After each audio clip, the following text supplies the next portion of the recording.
Good afternoon. Welcome to the Buzz Lifestyle Edition up on your dial this Thursday afternoon. Welcome everybody. My name is Patience. It's a pleasure to be here as always. And today is Thursday, is the 4th of April 2024. Well, which one would you rather choose? A partner who cheats but provides for the family, and literally everything you want he provides, but he just cannot be faithful? Or would you prefer to have a partner who doesn't cheat, very faithful? I mean, you can vouch for him to that extent, but he provides nothing. Now, this is a question that a whole lot of people are answering on social media, and you can imagine the chaos this has caused. We're bringing that to the table this afternoon. But first, let me introduce our guest on the program today. Mrs. Abiola Ogbu is back on the program this afternoon. Look, this woman when she's on the show, she gives me joy. Oh. She gives me joy. Not only does she know her onions, all right, she also gives me chance to breathe on the show. When she's talking, I'm just I can actually sleep. Wow. Close my eyes and sleep because I know she knows what she's talking about. Anyways, she's a counselor, all right. She is a professional marriage counselor, and she's also a family. She's a marriage and life therapist as well, relationship, whatever you want to call her.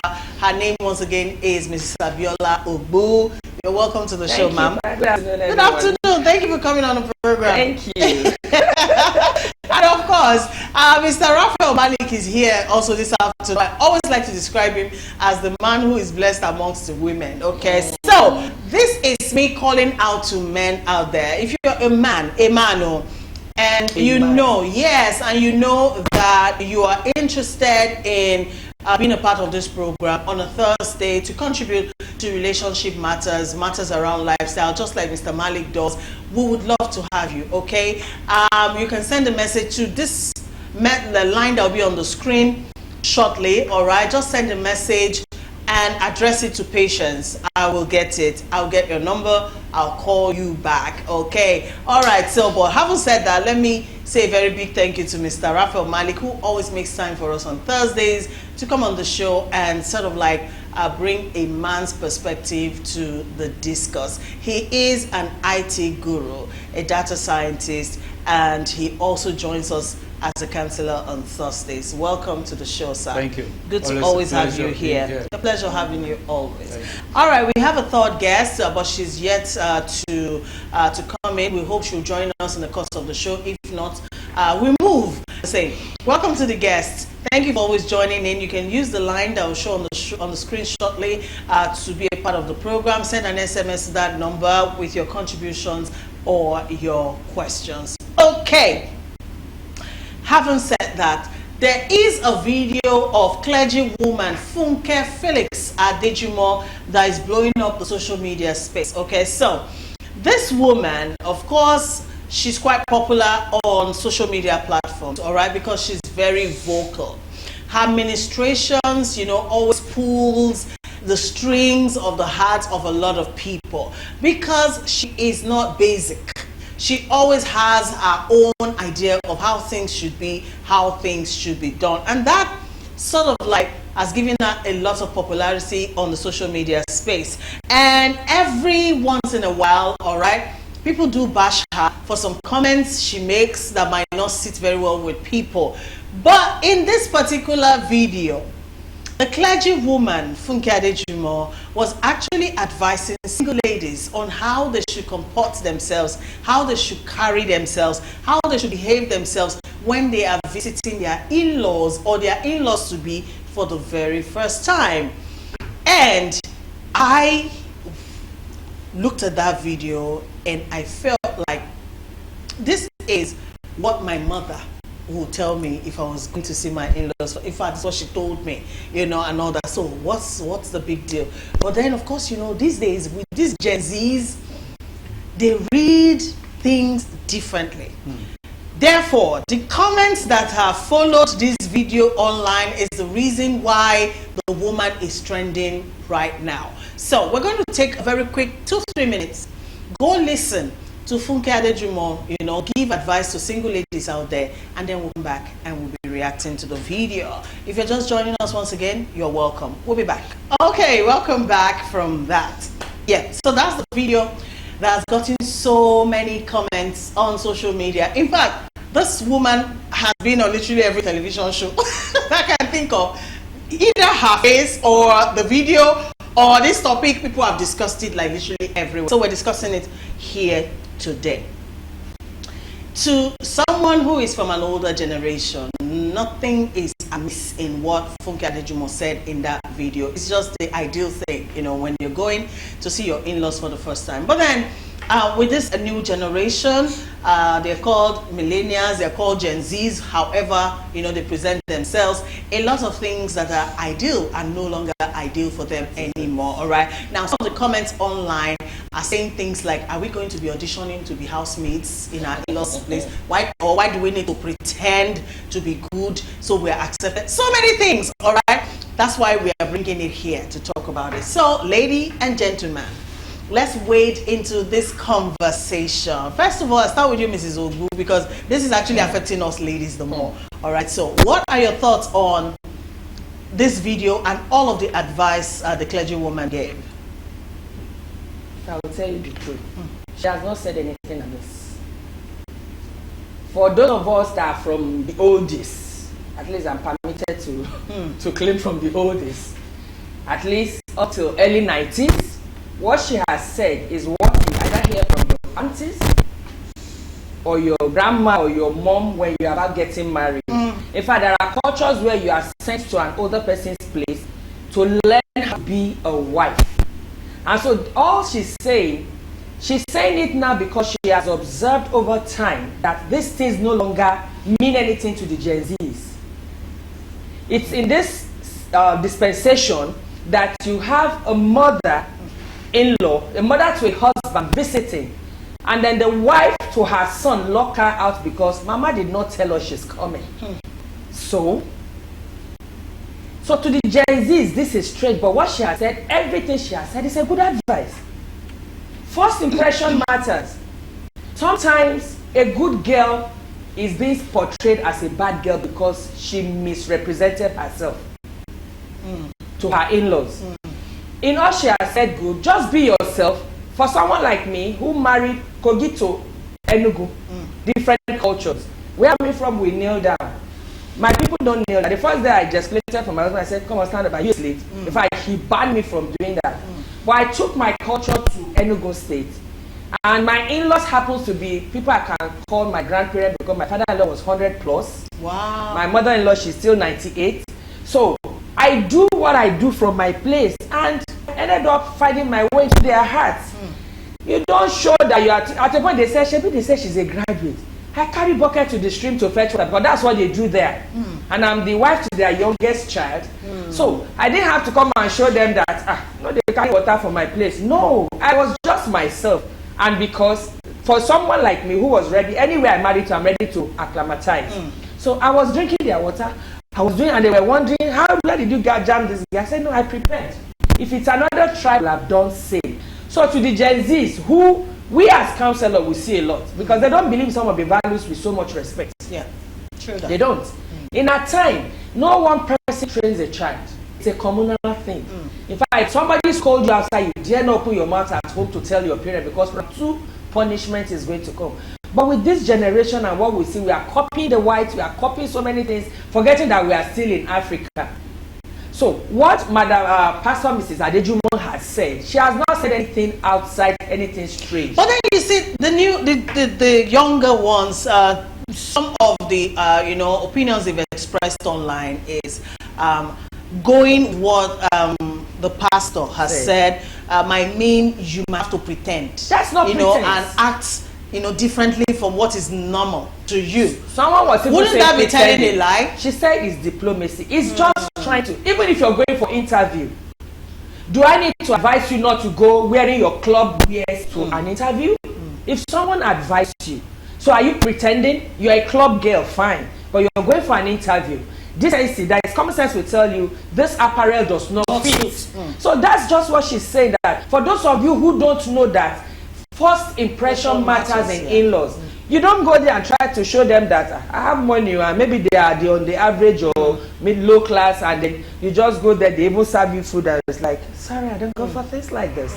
It's sending a wrong signal. Okay. Thank you, Mrs. Ogu. Let me hear it from a man. All right. Yeah, I'll still get to the part of where they're talking about double standards, you know, when it is reversed, is the man who is visiting, you know, the woman's favorite. But first, I want your reaction on what the pastor said.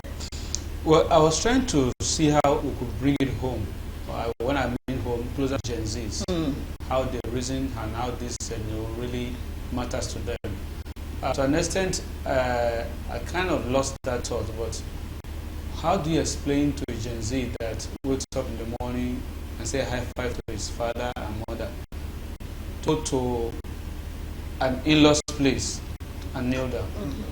You understand? So even if you are from any culture, but your parent has not mandated that should be compulsory. It's not what you do in your house. We are we in our own house. You understand? So it also tells you that that development also matters, because when you are the lady, for example, in question is now an adult going to that stage of life, and you are going to visit your in-law. It's going to be very, in fact, it's going to be like going to another school to be able to know what to do right. Because since I think the word is when you are in Rome, you behave like Rome, like the Romans. Okay, so I think that's where that analogy will anchor on. It's not a pretense. It's not a lie. But when you are in Rome, you do like the people that lives there. You understand? So I think that's the major factor. For like the example you gave, if from my culture, we don't kneel down to greet, it's going to be difficult for me to kneel down when I get to your place. Yeah. You understand? But it's important that you profile yourself properly. And when you want to bring it home a little bit more, look at the word ethics in our profession, in our daily activities. Those things that you think doesn't matter in your way of communication, ethics and all those things, they really misrepresent you. And when you finish an interview, even though you have the best results, you are why you are not selected. It might actually reduce your chances of getting those are ethics that present you poorly. So if that is going to give you a positive image, a positive connection to your in-laws, it might be the way out. And how do you send this message to the Gen Zs, without them being rebellious about it? Because that's what I read in the comments following this video. Rebellion. For them, they feel like you are subjecting them into a subservient position where, because I'm a woman, then have to, bring myself down and act in a certain way just because I want to get married. First of all, let's not forget that with them, the whole idea of marriage is shaky already. Do you understand? And then we're adding this. Let me take that point from what I said earlier. Okay. It's also start from how the Gen Z were brought up. Because if the parent from beginning sees them as Gen Z and has not mandated them to kneel down in the morning to greet their parent, it's going to be a tug of war. You won't be putting so much blame on that kind of a young adult coming up with that resistance, strategy to meet their in-law. Because my sister, she's not used to it. You understand? So that's where, if you call somebody a Gen Z, how was he or she brought up? You understand? So even if you're a Gen Z, doesn't mean that culture should have been removed from you. So it's also part of what I thought of, because we're in a season where generation is changing, cultures are changing, things are transforming. Technology is telling me I don't have to go to see my parents every time. I can do video call. We can see each other. Things like that are transforming and changing our culture. So we need to see how to really bring a balance and manage this shift very well. Because sincerely, this that we are looking at, now my thought is coming back to me. What will it be in the next 10, 5, 15 years? From now. From now. When the parent that will be then will be a Gen Z parent now. Yeah, they won't expect you to kneel down. First of all, maybe you won't even need to visit an in-law. You just do a video call. Just go get married and, you know, life goes on. Also, connecting back to what she said, you know, she said in her own culture, where she came from, they kneel. I've also seen Yoruba families who are not dwelling in the village, who don't live in the village, who are westernized, and they don't so much believe in this kneeling. Yeah. But what she's saying that I understand from that context is there must be a sense of respect. Yes, even if it's some show of respect. Show it. Even where they don't kneel, there's a way you show respect. Yes, and then your in-laws, if you're going somewhere, like you were saying, profiling yourself, find out how do they do where you're going. What is their culture? Yeah. And that is why when I handle premaritals, I tell singles, don't just do Lagos, I love you, I love you. Find out what is their custom, what is their tradition. Forget it whether you met in the US. When you get to his village, you're not going to practice US law. They will expect you to do the needful. I remember a soap I'm watching. A lady who married to a family where it's expected on her wedding day, she serves elders. Whether she's the one that cooked the food or not, but from her hand, she give them the food and they will bless, she said, over her dead body. In fact, she chased the elders out of the home. And they walk from one problem to the other. So my point is, you now find out that marriages don't last in these generations like before. Yes, because they don't say shit. The other day it was trending a wedding ceremony, say for better, for worse, say for better, for better. In sickness and they say in health and in health. Yeah. She's just telling you, I'm not ready for anything contrary to positive. And of course, lives do happen. Yeah. There are times it will go sour and bitter. Are you saying you're going to call it off? So, if it is the parents are exposed enough, they are not there, you do what? Just find out where you're going.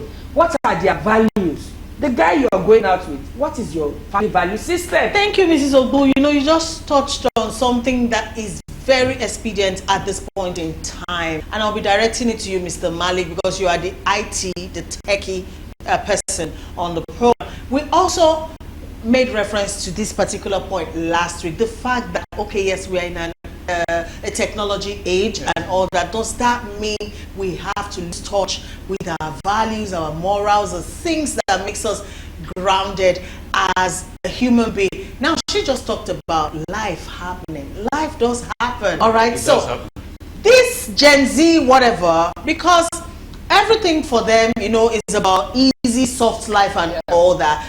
Where is the shock absorber in all of this when life does happen? Okay, so in two perspectives. First is for any Gen Z that seems to say they are too fragile to handle pressure. I'm thinking they are just operating on only the software, and the software is not sitting on hardware. That is just the technological way of. You understand? Yes. Because you need a structure to put all your fantasy, all your beliefs to really sit on. If there's no structure, because the truth is that you can respect some people in different ways. Oh, I am a Gen Z, I don't know how to kneel down.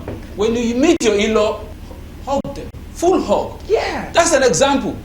You show no love. If he's bowing, do something that can touch the heart of the person. If you are not used to it, not that whether it is good to do that or not, that's not the point. Reach to the heart of the people, that person. In your own way. I think that's the ultimate. In your own way. Original way. I know of two siblings from the same parent. One, very straight and serious. See you, kneel down, or prostrate, good morning. The other one, hey, I don't know how to describe her. She will just jump on you, shout, hey, good morning, love you, I love you. Say all sorts. But that's her own way of expression. You understand? Yeah. But you will see that in what she's doing, even though she's not kneeling down, there's a spirit of heart. In her expression. That is it. So that is the major thing we're trying to talk about here. To reach the heart of the people you are meeting.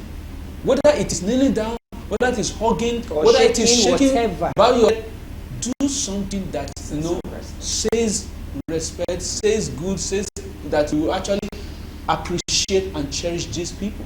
Thank you so much. I know a young boy. He's 19, born and brought up in Australia. He's in the national basketball team. So imagine. Up till now, he greets by prostrating. He wasn't born in Nigeria.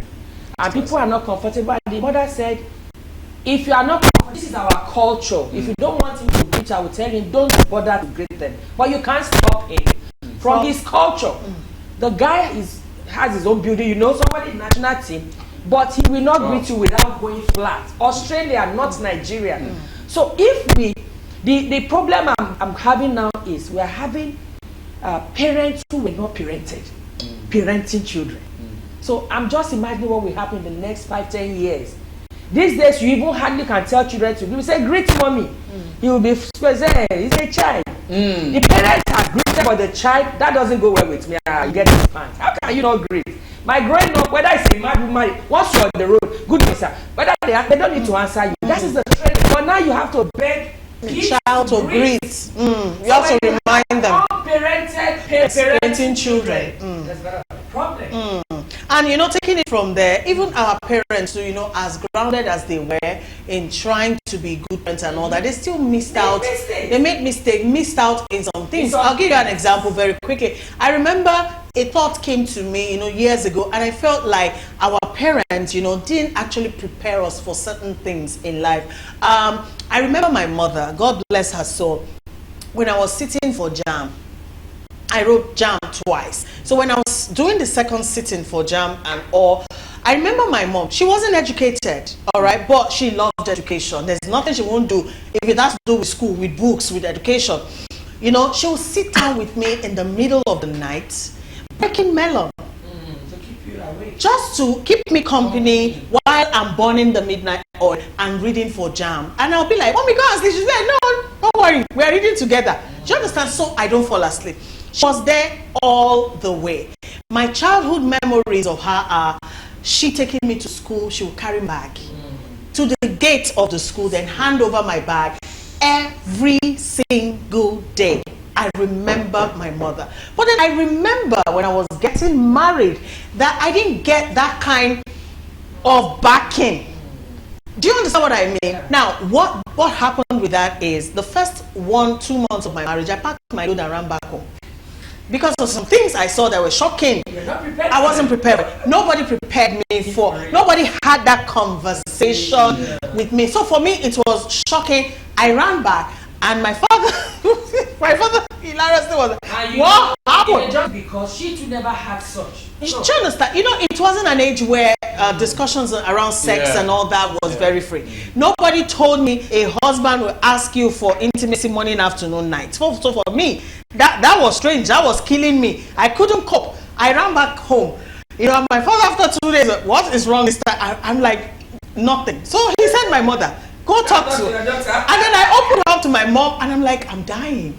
Every day, morning, afternoon, night, I can't go. And my mother laughed and she rolled on the ground. True life story, this thing I'm telling you. She rolled on the ground, and then she told me, she said, you see that man? That's your father that you think is the most wonderful man in the whole world. He put a cutlass on my neck once because I said no one night. The second night, I said no. Then he put a cutlass on my neck. I said, tell me who you are sleeping with. Because if you are not sleeping with me, you are sleeping with somebody. So what she was trying to tell me is, it is a man's thing. Find your own way to adjust. I never had that conversation with her. She never had that conversation with me until that day. Now, my point is, parents also miss out. There are some loopholes here and there where parents don't, you know, they don't go all the way with the children in terms of what they should know and what they shouldn't know. Talk more of these days where everything is acceptable. Do you get what I mean? In terms of parenting, parents don't even want to parent the children the way they were parented because they see abuse in literally everything. You can't correct a child. You can't check a child. You can't even shout on a child. You are bullying the child. You are abusing. You know, it comes in different kinds of languages. You don't even know what is safe and what is not safe to do with a child anymore. And it is a problem. And it is showing. And one of the ways it's showing in society is this reaction to Funke Adejumo's video. You know, simple advice, little things that, and you need to see the comments. Go online and go see it yourself, and you'll be shocked as to what are these people about? What are they even thinking? It is a wake-up call for everybody. Parents, parent or non-parent, but at least you're someone who is like younger to you, to do better. Yeah. We need to do better. My point is, we need to be intentional and deliberate about parenting. It doesn't just happen. Yeah. Like I say, most clergy people assume their children will serve God because they are serving God. That is a fallacy. It doesn't happen. You have to be intentional and deliberate about parenting these days. So parenting in 21st century is different from 16th century. Yes. Because our time, we understand body language and a lot is working well. Okay, all right, I'm getting signals. We have to take a break. Very interesting conversation so far, but we're going to come back, all right? We're going to come back. Don't go away. Just keep it locked. We'll be back. Welcome back. All right, it's still the Buzz Lifestyle edition, and we're still looking at this issue of, I don't even know what to call it, respect. Taking a look at it at, how this generation, actually views this issue of respect. And I would like closing, remarks on this topic so we can move on quickly. So, to close up, what would you say? Yes, on this topic, I will just talk to parents. I will advise parents, be deliberate, be intentional about the kids you're raising. Don't raise kids that cannot become mothers tomorrow. Because we have a lot of them who cannot even cook ordinary noodles today. Because we have other food and microwave and the smell is everywhere. I bet a wife who pays somebody to cook. So when the other wife comes, she only microwave. The aroma is everywhere. The man doesn't know she's not the one who cooks. But God has given you any child, male or female, be deliberate, be intentional about raising.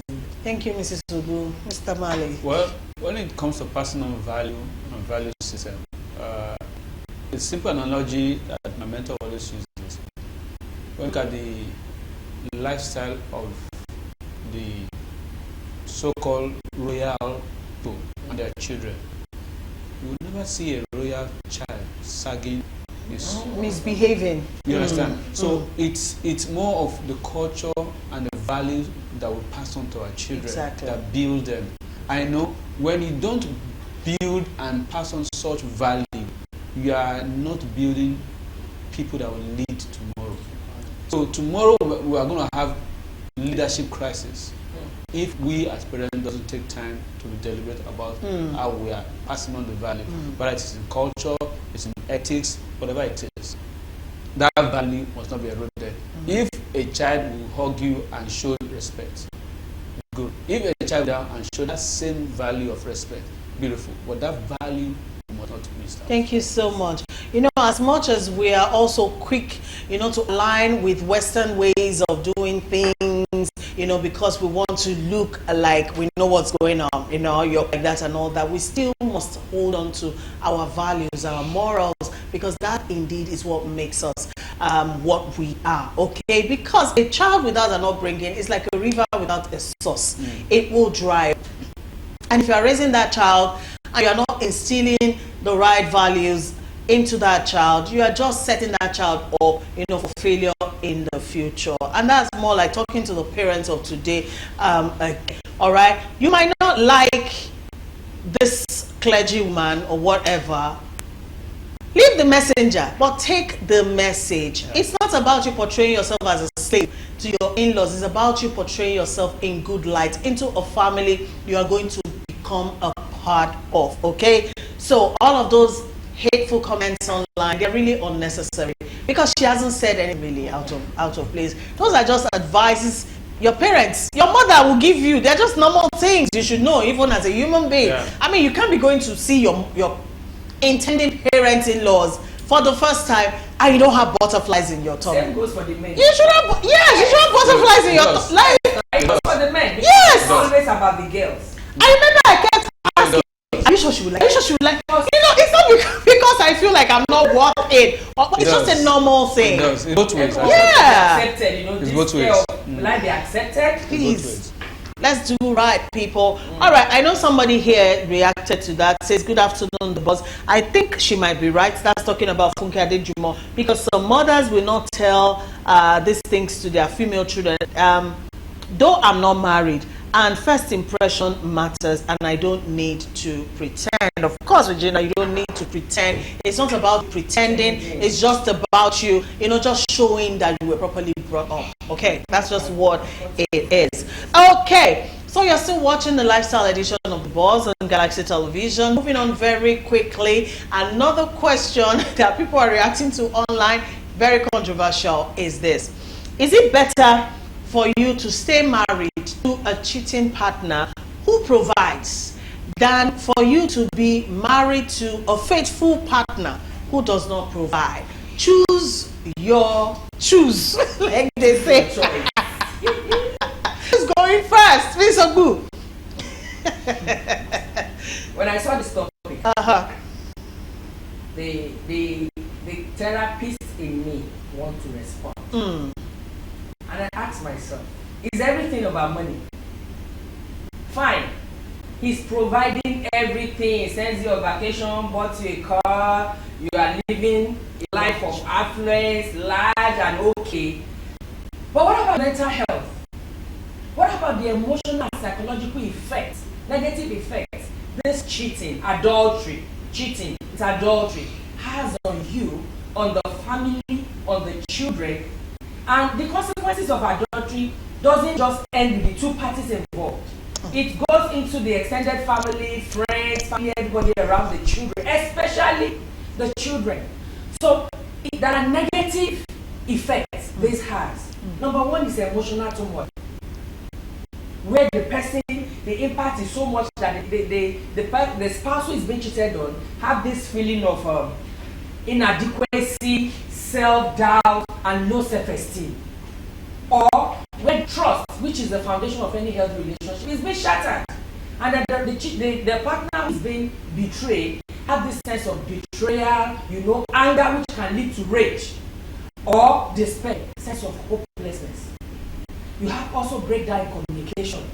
Communication is being shattered. The children have what people can no longer. It's providing for you, but then it doesn't give you attention again. After all, do you lack anything?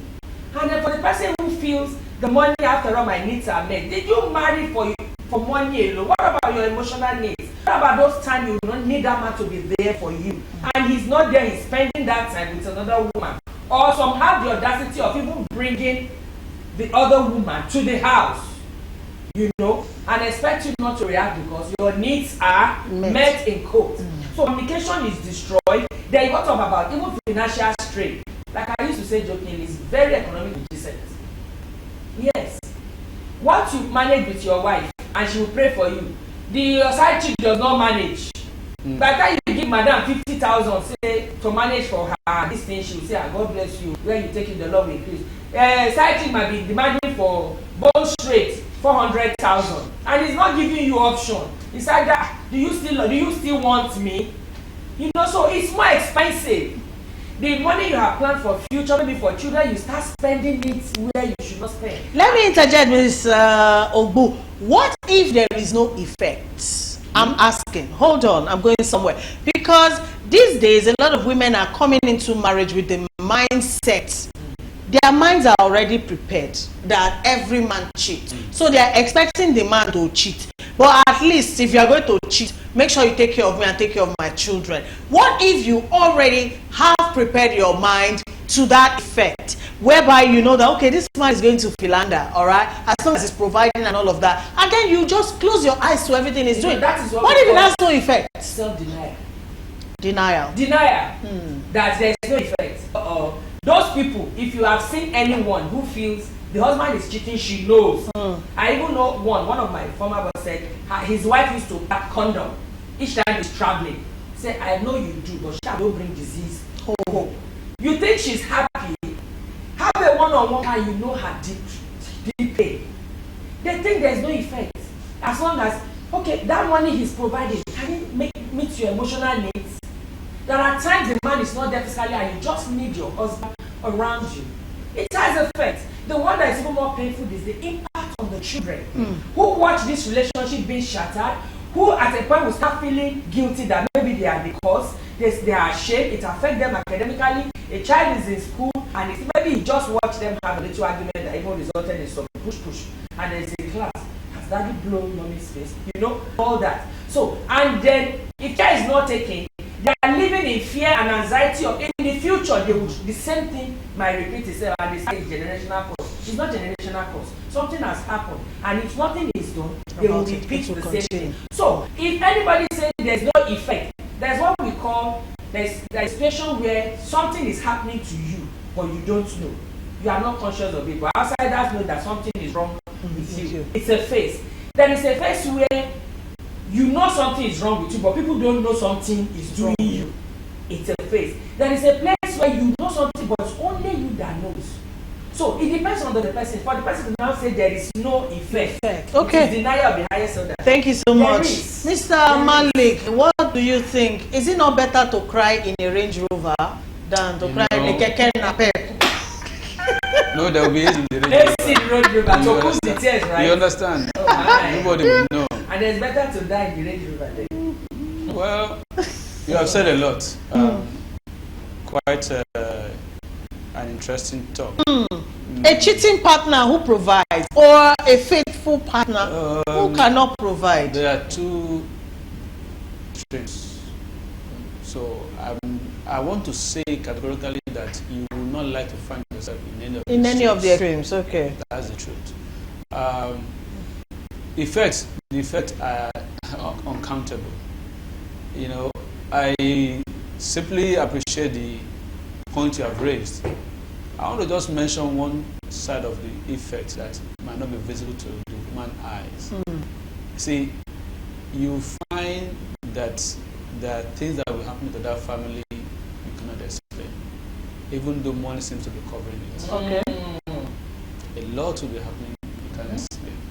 I mean, you're finding sickness, accidents, things like that, because the truth is this: the spiritual cover is broken. And the enemy penetrates. The spiritual cover is broken. You will find so many things happening to the children. I mean, a child is afraid to call her father at a point in time because she has heard from the mom that he is in the other place. So they can't call their father at that moment when they needed the father's presence. You know that kind of trauma? You know how long that will go to? Beyond academics, beyond your personal development. Yeah. Then you not say what is the future of that person. That person cannot be a true leader when he or she grows up, because there should be so much damage within that cannot be explained. You understand? I'll tell you the truth. The cover in that home, which the father is supposed to be, is not there. And anything can happen. You have like a shepherd that have opened the door and windows to that garden that you're meant to. So that's an endangered family, as it were. But then how do we drum this message home? Because see, a lot of men seem to use money as an excuse to sort of cover up, maybe not cover up, but to just use it as a way to placate themselves and their partners. Let me quickly mention, when they actually step out of the marriage. The truth is that I was almost going to say, let our women also, like you said, not be too much on the money side about life and relationship. But that is for their side. But for the man's side, whether they are demanding for that or not, it's not a reason or an excuse for to be on that part of life. It's not. If I have, I mean, what does it take? This is how much I earn. We both know it. So there's nothing to hide from you. You based on that, ask me 1 million when I'm earning 500,000. You understand? So that helps, brings clarity, sincerity. So you won't have need to go to that side of life. I think what you're saying, most of the women, ladies will have this mindset. And there's this erroneous belief that all a man knows is money. For crying out loud, it's not every woman that likes money. True. We all love money, male and female. We love money. You are here because you are paying salary, you are getting salary, right?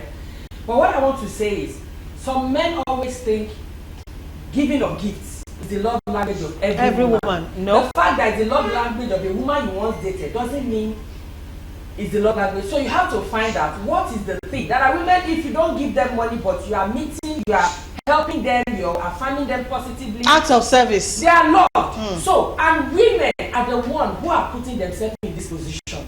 It's not the man, it is the woman. That's why I started from that Why point. do you say so? It is the woman who makes them tell, look, as if it's money. Okay, a man beats you, asks you to kneel down, beats you, belts you in front of your children, and then after some days he gives you money for to take care of yourself. And even buy you a car. And buy you a car. What nonsense is that? If you try that, but then you see the women of today already have the mindset. I don't know where it started from, but already, even if a man, you take the matter to your mother, and the mother will tell you that it's a man's thing. No, every man cheats. So mothers too were victims of domestic violence. Of course. And they never knew they were abused. Where the man we abused, they after they say, hey, it's your husband, anything he does. Anything he does, you bear it. Anything you bear. You bear to the point. That's why a lot of women have died before their time, all in the name of being married. That's in addition to that, I think that's why the policy in countries like US favors the women. Yes, you know, yes, to protect them from such belief system. You understand? But the truth is that they believe that money is the way out. For women. Must have, you know, I don't know where it has come from or developed from. The thought of that is almost like everywhere. And the major aspect that I want to mention is the fact that where is it written or said anywhere that every man must cheat? It's not. You know, it's a belief system that a lie that have come to our mind. From the pit of hell, they tell every man is an adulterer. It's not true. It's not true. Yeah, but most women today believes every man cheats. So if at all, if now is it providing for the family, it's more like, okay, at least compensation. Okay, so let me stay with this one. No, at least it's providing. Okay, yeah, exactly. So the other side, the other flip side of it is this: because you believe he cheats, he's providing everything for you. No problem. What's the tendency that you too you will not go to cheat? Because you will have your hormones rising up. So what do you do then? Are you going to use money to solve it? You will go to that aspect as well. The effects they are not seeing. Exactly. It's just like you're pulling a rubber ring. You pull it to a point, it doesn't allow. It will break. It will come back and it will hurt you. You understand? So we all have our elasticity limits. True. So they might be enjoying it. He's providing. But there's a breaking point. Check them she inside, too. they cry every night because there is an emotional part of them that is empty and the man is not there to feel. Okay, so how do we now unravel this situation before us now? Because I can't even choose now. But then you have a cheating partner who provides, and then a faithful partner who doesn't or cannot provide whatever way it is. So before she will mention her part, I think like I said earlier, the two extremes are not where you want to find yourself. Yeah. You understand? There's need for balance. There's need for the couple to come to a place of agreement. This will work for us, not what work for that family. This will work for us. We have talked about it. We have looked at it side by side. If possible, we have asked a counselor's opinion, and we have come to our own constitution for our own relationship, for our own home, for our own family. This will work for us. And this is how we run the family. I have one question though. For that faithful partner, why can you not provide? That's my question. Why are you not providing? That's where I want to come in. There's a difference between he's faithful, he does not provide, or he's faithful and not provide. There's a difference. Or he's providing but it's not meeting the expectation of the woman. Because sometimes we need to balance it. You know, if you're coming into, most times, understanding the two people involved. Marriage is give and take. What are you bringing in? What am I bringing in? Gone are the days you just marry, you are a full-time housewife, you are doing nothing, just manufacturing baby, the man is the one hustling. It doesn't work these days. Every man is looking for a woman that's enterprising, a woman that can back him up. That is it. So if you are in a relationship where the man is faithful, but he cannot meet, I don't want to believe he does not want to provide. There are some, they don't just stop providing, it's at a point. They start doing that and go and check it. Somebody else is engaged somewhere else. Someone else is taking the money. The money is going somewhere else. Not all the time. I say sometimes. Something else is diverting the money. So if the man is faithful, and he's not able to meet your need, join hands with him, pray with him, believe in it. There's a prayer of a woman over a man, and it works like fire. That's why they call every man a witch, because if you don't take care of your home and you want the Lord bless you, go, I can't go, come back. But if you say God bless you, join hands with your husband, and I think that's not enough. It will be more than enough. Thank you. Thank you, Mrs. Ogu. Thank you, Mr. Malik. Thank you. It is a lot. It is a lot. At this point, I don't know. It's a lot. But if you're waiting for me to make a choice, it's not going to happen. Like Mr. Malik said, there are two extremes. You don't want to find yourself in any of those extremes, all right? But as my guests have said, being a cheating partner, first of all, is even like a no-no, okay? So let's desist from that. Then if you're a faithful partner, God bless you, all right? And all what God cannot do does not exist. Yeah. So call on God and then put in your own effort too, and things will be all right. Thank you so much, Mrs. Abiola Ogu. Thank you, Mr. Raphael Malik. Thank you, everyone. God bless us all, you know, as we watch this show and we take the lessons, you know, and apply it. Yeah. Because even as much as we send the message out, we also are trying to better our own selves, you know, from listening to all of this. So make it a date every Thursday if you enjoy this type of content. Anyways, tomorrow, by God's grace, we'll be back on your dial with the entertainment package. Don't miss it. Have yourself a good day.